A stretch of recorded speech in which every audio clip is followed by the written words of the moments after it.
militarily defeating a nuclear-armed North Korea with minimal risks, low Allied and DPRK casualties is possible.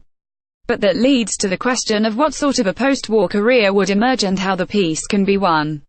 Winning the peace is a distinctly different task from fighting and winning the war. It requires different preparation, mindsets, training, expertise, and experience, much of which are not part of standard military repertoire.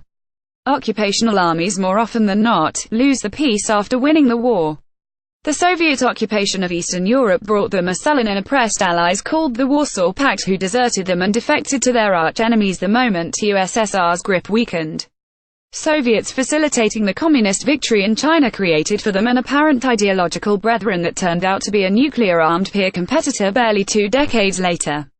USSR diverted nuclear forces to deter PRC after 1969, and resources then had to be drained to support DPRK and Vietnam against the PRC up to USSR's collapse in 1991. Recommended: America has military options for North Korea but they're all bad. Recommended: 1,700 planes ready for war, everything you need to know about China's Air Force. Recommended: stealth versus North Korea's air defenses. Who wins? Russia disappointed the G8 and ultimately was expelled after multiple incidents of rejecting the liberal democratic consensus that borders should not be changed by force. Russia in turn is back as a non-communist but great power peer competitor to allies ruled by an autocrat. Allies won the Cold War, dismembered USSR for the most part, but lost the peace with Russia.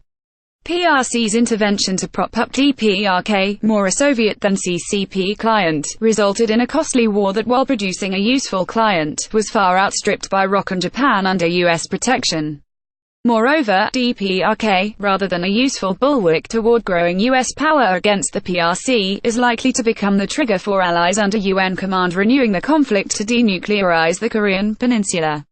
The ideological and geopolitical divisions between CCP-led PRC as a revolutionary state and great power rival of the US and allies, papered over for nearly 5 decades since President Nixon visited PRC, is now back in the open.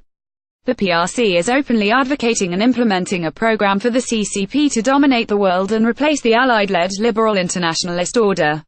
The Trump administration's new national security, defense, and nuclear strategies identified a world with 2 great power competitors, Russia and the far more capable and lethal communist China.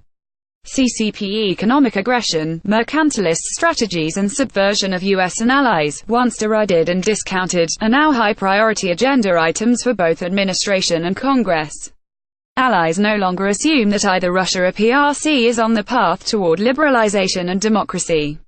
In that respect, the temporary advantage gained between 1972 to 2000 detaching PRC from the Soviet orbit turned out to be at best a wash, and potentially a costly mistake akin to allowing Germany to rearm after World War I. Pages